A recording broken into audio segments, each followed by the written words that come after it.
আসসালামু আলাইকুম ওয়া রাহমাতুল্লাহি ওয়া বারাকাতুহু। আজকের এই মহতী অনুষ্ঠানের সম্মানিত সভাপতি, আজকের এই তাফসির মাহফিলের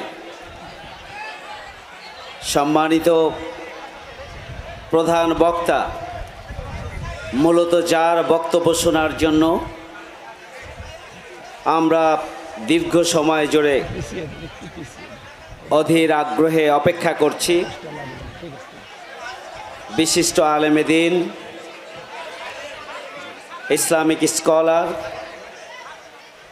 হজরত মাওলানা মুফতি আমির হামজা, সম্মানিত অন্যান্য অতিথিবৃন্দ, সমবেত সুধীমণ্ডলী, প্রাণপ্রিয় আজকের এই মাহফিলে উপস্থিত ভাই ও বোনেরা, আসসালামু আলাইকুম ওয়া রাহমাতুল্লাহি ওয়া বারাকাতুহু। আমরা প্রধান অতিথির বক্তব্য শুনব। আমার চাঁপাইনবাবগঞ্জে মুফতি আমির হামজার মতো একজন স্কলার, একজন বিদগ্ধ আলোচক এবং সম্মানিত আলেমে দ্বীন আমাদের এলাকায় এই প্রত্যন্ত অঞ্চলে উপস্থিত হয়ে আমাদের এলাকাবাসীর প্রতি তিনি সদয় হয়েছেন, এলাকাবাসীর আহ্বানে সাড়া দিয়েছেন। এই জন্য চাঁপাইনবাবগঞ্জবাসীর পক্ষ থেকে আমরা তাকে আন্তরিক শুভেচ্ছা এবং কৃতজ্ঞতা জানাচ্ছি। আমরা দোয়া করি আল্লাহ রাব্বুল আলামিন দ্বীনের এই খাদেম, কোরআনের এই সৈনিক এবং দ্বীন প্রতিষ্ঠার এই কাফেলার একজন সুযোগ্য অগ্রসৈনিক হিসাবে মাহফিলের ময়দানে, জিহাদ ফি সাবিলিল্লাহর ময়দানে তিনি যে অবদান রেখে চলেছেন, আল্লাহ রাব্বুল আলামিন যেন তার এই অবদানকে কবুল করে। আল্লাহ রাব্বুল আলামিন মানুষ হিসাবে কোনো ভুল ত্রুটি হলে সেটি যেন ক্ষমা সুন্দর দৃষ্টিতে দেখেন। আমি বক্তব্য লম্বা করব না, কারণ আপনাদের সবার লক্ষ্য এখন প্রধান বক্তা। আমি একটি আয়াত আপনাদের সামনে ছোট্ট করে পেশ করতে চাই। ওয়াল্লাযী আরসালা রাসূলাহু বিল হুদা ওয়া দীনিল হক লিইয়ুযহিরাহু আলাদ দীনি কুল্লিহি। সমাজে প্রতিষ্ঠিত সমস্ত জীবন বিধানের ওপরে ইসলামকে বিজয়ী আদর্শ হিসাবে প্রতিষ্ঠার জন্যই রাসূল করিম সাল্লাল্লাহু আলাইহি ওয়াসাল্লামকে এই পৃথিবীতে পাঠানো হয়েছিল। রাসূল করিম সাল্লাল্লাহু আলাইহি ওয়াসাল্লাম, যাকে বলা হচ্ছে উসওয়াতুন হাসানা, বিশ্ব মানবতার জন্য একমাত্র এবং সর্বোত্তম আদর্শ, যাকে বলা হয়েছে রাসূল সাল্লাল্লাহু আলাইহি ওয়াসাল্লামকে পবিত্র কোরআনে আল্লাহ রাব্বুল আলামিন বলেছেন রাহমাতুল লিল আলামিন, বিশ্ব মানবতার জন্য রহমত স্বরূপ, যাকে বলা হয়েছে সিরাজাম মনিরা, প্রদীপ্ত উজ্জ্বল আলোকবর্তিকা স্বরূপ। আল্লাহ রাসূল সাল্লাল্লাহু আলাইহি ইসলামের অনেকগুলো পরিচয় পবিত্র কোরআনে আল্লাহ রাব্বুল আলামিন দিয়েছেন। রাসূল করিম সাল্লাল্লাহু আলাইহি সাল্লামকে পাঠানোর উদ্দেশ্য এই কোরআনের এই পবিত্র আয়াতে যে কথাটি বলা হয়েছে, যে সমাজে প্রতিষ্ঠিত সমস্ত জীবন বিধানের উপরে ইসলামকে বিজয়ী আদর্শ হিসাবে প্রতিষ্ঠিত করা হচ্ছে রাসূল সাল্লাল্লাহু আলাইহি সাল্লামের দায়িত্ব। এই কারণেই তাকে পাঠানো হয়েছে। ইসলাম একটি পরিপূর্ণ জীবন বিধান। ইন্না দীনা ইনদাল্লাহিল ইসলাম।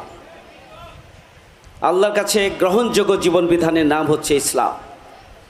বিদায় হজের সময়ে আল্লাহ রাসূলের কাছে যে আয়াতটি নাজিল হয়েছিল, আল ইয়াউমা আকমালতু লাকুম দীনাকুম ওয়া আতমামতু আলাইকুম নি'মাতি ওয়া রাদিতু লাকুম ইসলামা দীনা, ইসলামকে পরিপূর্ণ করে দিলাম ইসলামকে তোমাদের জন্য নিয়ামত স্বরূপ দিলাম। তাহলে ইসলাম পরিপূর্ণ, ইসলাম আল্লাহর পক্ষ থেকে মানুষের জন্য নিয়ামত, এবং ইসলাম আল্লাহর কাছে গ্রহণযোগ্য একমাত্র জীবন বিধান। ইসলাম আংশিকভাবে পালনের কোনো সুযোগ নেই, ইসলামকে পরিপূর্ণরূপে পালন করতে হবে। উদখুলু ফিস-সিলমি কাফা, পরিপূর্ণরূপে ইসলামের মধ্যে দাখিল হও। আফা তুমিনুনা বিবাদিল কিতাবি ওয়া তাকফুরুনা বিবাদ, তোমরা কি কোরআনের একটি অংশ পালন করবে, আরেকটি করবে না? এটি আল্লাহর কাছে গ্রহণযোগ্য নয়। ওমাই ইয়াবতাগি গায়রাল ইসলামে দীনান ফালাই ইউকবালা মিনহু, ইসলাম ছাড়া অন্য কোনো জীবন বিধান আল্লাহর কাছে গ্রহণযোগ্য নয়।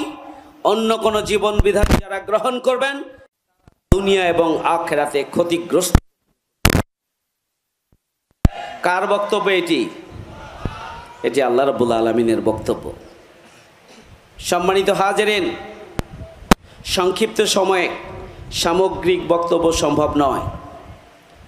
আমি যেটি বলতে চাই, ইসলাম যেহেতু পরিপূর্ণ জীবন বিধান, সুতরাং আমাদের ব্যক্তিগত জীবন, পারিবারিক জীবন, সামাজিক জীবন, রাষ্ট্রীয় জীবন, রাজনৈতিক জীবন, জীবনের প্রতিটি ক্ষেত্রে ইসলামকে আমাদেরকে অনুসরণ করতে হবে, মেনে চলতে হবে।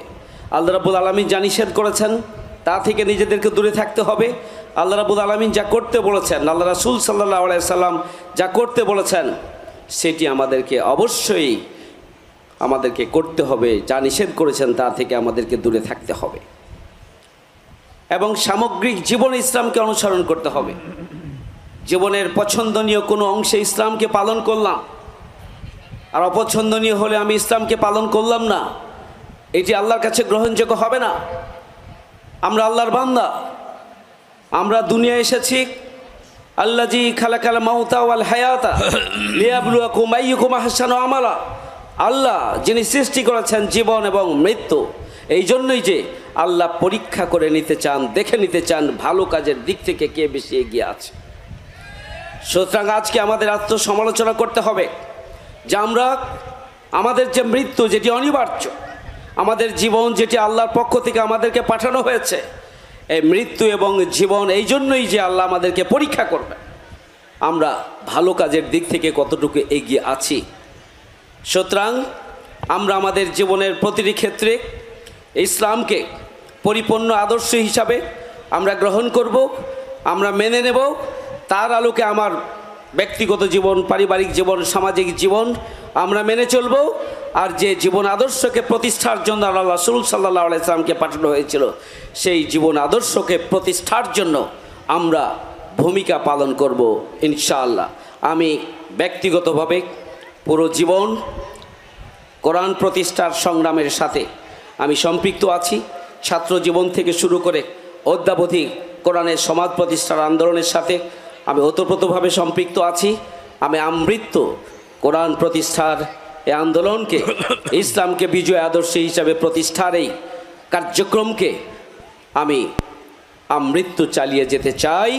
এই জন্য আপনাদের দোয়া চাই, আপনাদের ভালোবাসা চাই, আপনাদের পরামর্শ চাই, এবং আগামী দিনে আপনাদের সাথে নিয়েই এদেশে ইসলামী সমাজ প্রতিষ্ঠার আন্দোলনকে আমরা সফলতার দ্বার প্রান্তে নিয়ে যেতে চাই।